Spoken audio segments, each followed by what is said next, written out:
The Attorney General doesn't back down, and neither does Congress. I'm Robert Costa. Welcome to Washington Week. The Attorney General under fire over his handling of the Mueller report. It was my decision how and when to make it public, not Bob Mueller's. Democrats want the special counsel to testify. Republicans say enough is enough. It's over.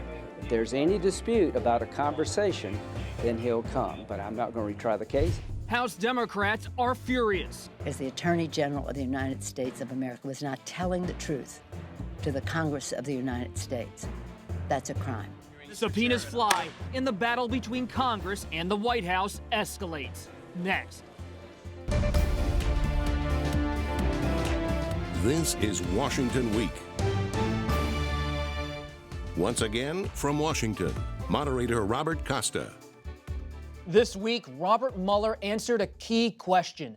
Did he, the special counsel, have concerns with the Attorney General's summary of his report? The answer? He did. In late March, Barr cleared President Trump of breaking the law in a 4-page memo. Days later, Mueller wrote to Barr. He said Barr's limited summary had caused, quote, public confusion about critical aspects of the report and did not fully capture the context, nature, and substance of the special counsel's work. Barr defended himself in Senate testimony this week, noting that he later released a redacted version of the report. We prepared the letter for that purpose, to state the bottom line conclusions. We were not trying to summarize the 410-page report. Joining me tonight, Dan Balls, chief correspondent for The Washington Post, Laura Jarrett, correspondent for CNN, Kerry Johnson, national justice correspondent for NPR, and Ed O'Keefe, political correspondent for CBS News. Laura, as someone on the DOJ beat day in, day out, when you look at this letter from Robert Mueller, what's its legal significance? So I actually don't think it's possible to overstate how extraordinary of a moment this is, to have the special counsel making a written record of his concerns. And it's not just the language he uses, which is scathing, I think, in my view, especially from someone like Robert Mueller, who everyone thinks of as so by the book. We haven't heard a peep out of him for over the 2-year investigation that he's gone through. And his one time to speak is to go to paper against his old friend, Bill Barr, somebody he's worked with 30 years ago. He knows really well. He could have picked up the phone, and instead, he decided to make a written record for the American people. Why does it matter, Laura, for him to go to paper, as you said? I think it shows how alarmed he was. I think it demonstrates that it wasn't something that he thought his concerns were getting through. Because remember, he had given the Justice Department redacted copies of his summaries. And he thought, if you put the summaries out, the American people will have a better sense of what's actually contained in this report, unlike what he thought was Bill Barr's, misleading letter. So he thought, if you put those out, you'll get a better sense of what the context is here. Obviously, that didn't happen. Dan, you've observed Robert Mueller for years. He's an institutionalist. He's known for his integrity. How much power does his reputation carry? An enormous amount. I mean, Laura's absolutely right. I mean, this is an extraordinary thing that happened. There are very few people in Washington who come with the reputation of a Robert Mueller. He is, as everybody says, he is the ultimate professional public servant who has had a sterling reputation in everything he has done. And for him to go through this 2-year process, to prepare the report, and then find himself upset about what the Attorney General has done, and as Laura said, to put it in writing is an amazing act on his part. I mean, it is an act of defiance by somebody who we never think of as somebody who would defy the authorities for whom he's working. An act of defiance, Kerry, but inside of the Department of Justice, you have an Attorney General who states that Robert Mueller was not questioning his conduct, but was raising concerns about media confusion. What's the view inside of DOJ about how this all played out? Yeah, to hear Bill Barr tell it in testimony this week, this was largely the media's fault, not his own fault. And in part, Bob, it was Bob Mueller and Bob Mueller's team's fault. Senior DOJ leaders are still upset with Mueller for not making a clear call one way or another about prosecuting President Trump for obstruction of justice. They're upset that some of the legal reasoning in the report, in Barr's view, was confusing. And Barr also called this letter from Bob Mueller a little bit snitty and said that probably one of Mueller's angry prosecutors wrote it, not Bob Mueller himself. So there was an element in which Bill Barr kind of threw under the bus his old friend Bob Mueller and members of that team this week. And we expect to hear from Mr. Mueller soon. Senator Lindsey Graham sent a letter on Friday inviting him to testify about, quote, any misrepresentation of a call he had with the Attorney General.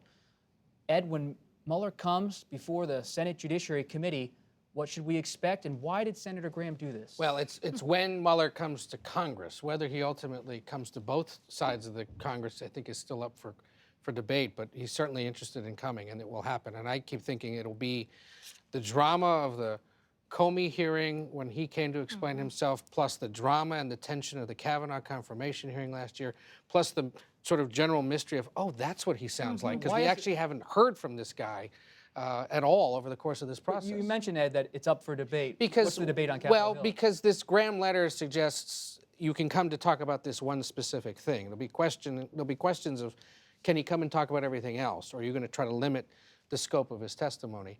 The House Judiciary Committee certainly wants to hear from him and get him to talk about everything, and there are reports this week that that's in the works. And so I think it's just a matter of when exactly he will be there, but it sounds like we're getting closer to that. To me, this Graham letter in part reads as if they know he's coming to the House side at least. They now want to be involved and help control his visit to the Capitol and make it clear that Republicans have something else they'd like to hear from him about. It was a high-stakes showdown when the Attorney General came to Capitol Hill to talk to the U.S. Senate this week. Democrats accused Barr of lying during 2 prior appearances before Congress when he said he was not aware that Mueller's team had frustration. Carrie, did the Attorney General answer those questions in a sufficient way in the eyes of the Democrats about whether he lied or not? Absolutely not. Speaker Nancy Pelosi this week accused the Attorney General of the United States of lying, which she said was a crime. Now, to hear Bill Barr tell it, he was answering a question that was worded very specifically. He answered it very specifically. But Democrats, especially in the Senate, said that he was engaging in painful hair splitting and legalistic parsing and not really telling the truth, the whole truth.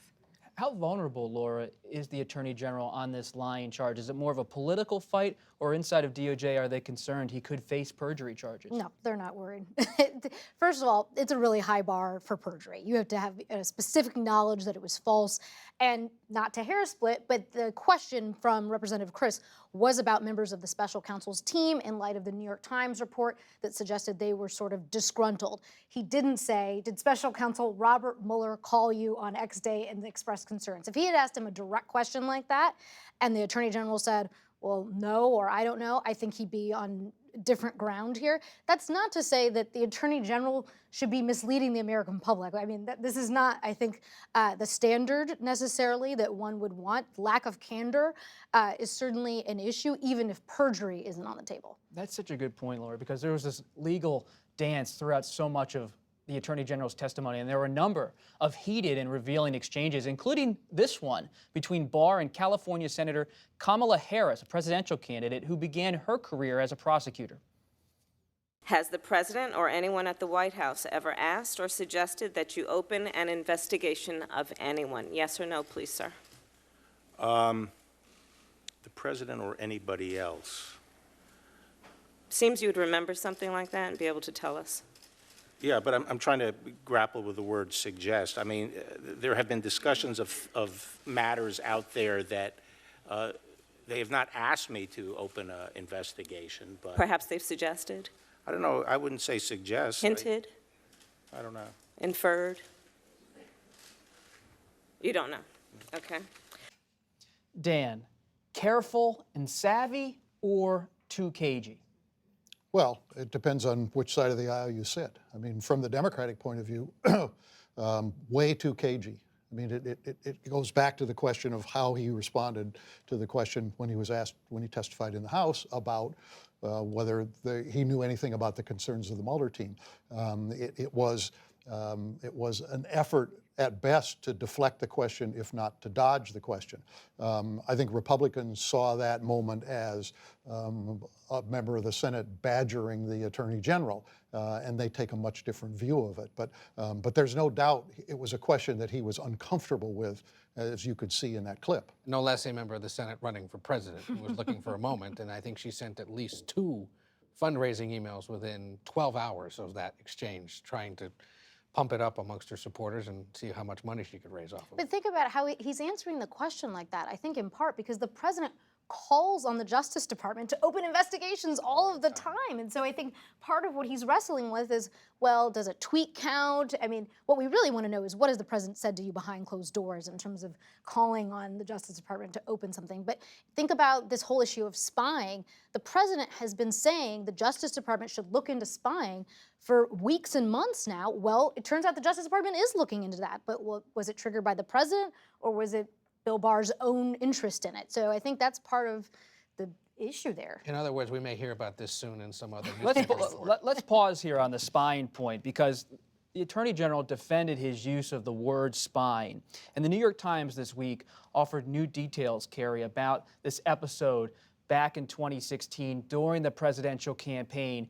You had an FBI person meet with George Papadopoulos undercover, and the New York Times put this on the front page, and it raises questions about the counterintelligence operation during the 2016 campaign. And this is part of what's happening inside the Department of Justice right now with the Inspector General, who has a report that's coming. What do we expect to learn about this so-called spying, or is it just normal surveillance, from the Inspector General in the coming months? Yeah, remember Inspector General Michael Horowitz was asked to look into the FISA process for Carter Page, another Trump campaign advisor, how that came to pass. And remember also that Obama administration officials signed off on that FISA process, as did Trump administration officials. But the Inspector General appears to have broadened his purview to also look at that dossier prepared by Christopher Steele, the former British intelligence officer, which contains some inaccurate details. There's some questions about whether he was fed disinformation by the Russians themselves. And he also now appears to be looking at strategies or tactics the FBI deployed against George Papadopoulos, the Trump campaign advisor, and other people in 2016. Republicans welcome this effort. Bill Barr, the Attorney General, says he's very concerned about it. He's launching his own review, which may expand beyond what the Inspector General is doing. He gave some real credence this week, Bill Barr did, to these concerns. And President Trump was tweeting very favorably about the New York Times, which you do not see every day after this story came out. It's not just about the tweets, Dan. You have the president using the word coup, a government overthrow, with regard to this pending report on surveillance. Well, I think we have to keep in mind that we've got 2 situations here. One, we've got this constitutional clash between the administration and the Congress over what information is going to be made available and what is going to happen beyond the investigation that Bob Mueller undertook. The second is the political battle. And the president has been, frankly, quite effective in the political battle. First in raising questions about the validity of the entire Mueller operation. And now pushing more and more in the direction of we need to get to the bottom of how this whole thing happened, because in his mind, it was illegal, every word he's used. But that's part of what he is doing to feed that side of the political debate that's undergoing. That was the Russia side of what happened during Barr's testimony, but what was also so notable was what happened on the obstruction side of the Mueller report. Many Democrats said this week that Barr was essentially acting as President Trump's lawyer, especially when it came to obstruction.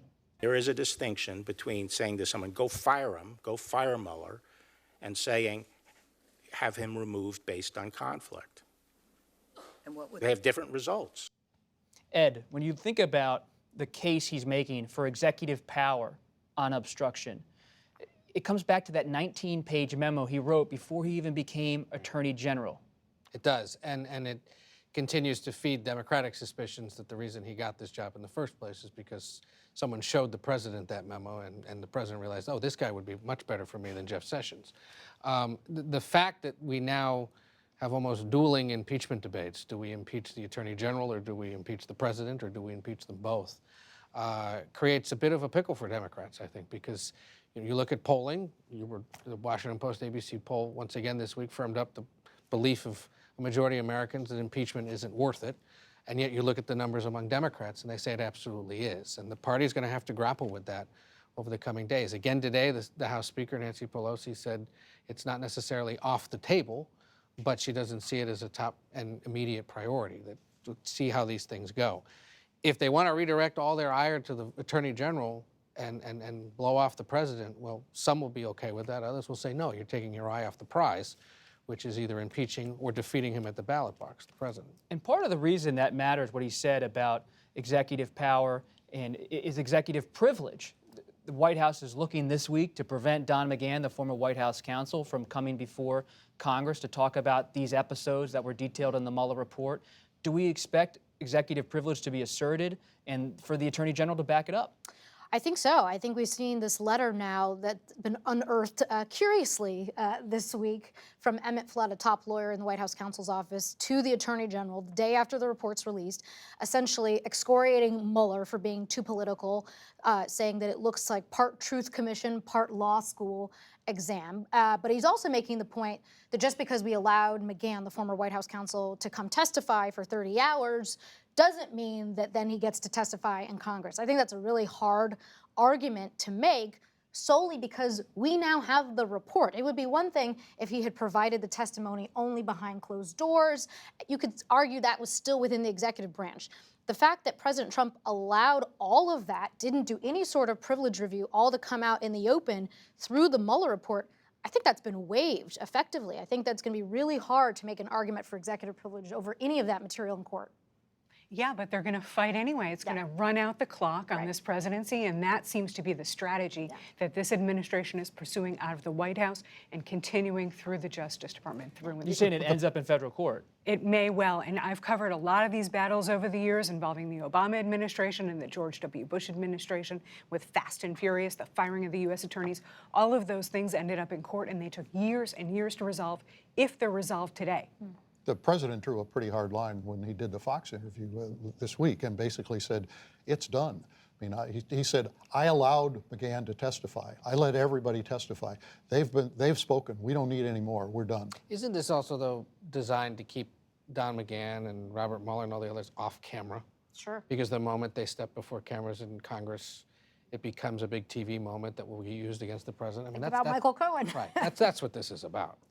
And House Democrats and Democrats in general, they have to face all of this, what happened this week. And the one we're all watching as reporters, House Speaker Nancy Pelosi, because she's walking a political tightrope, balancing calls from her party's base to impeach the Attorney General and the President with her own political instincts. Dan, when you think about Speaker Pelosi, how does she navigate this? Well, as deftly as she can in a changing environment. I mean, until the Mueller report came out, she seemed to have the high ground with her, with her conference, which was to say, let's not go there unless there is bipartisan support. And then the Mueller report came out, and it ramped up the pressure in various places for at least looking toward the possibility of impeachment.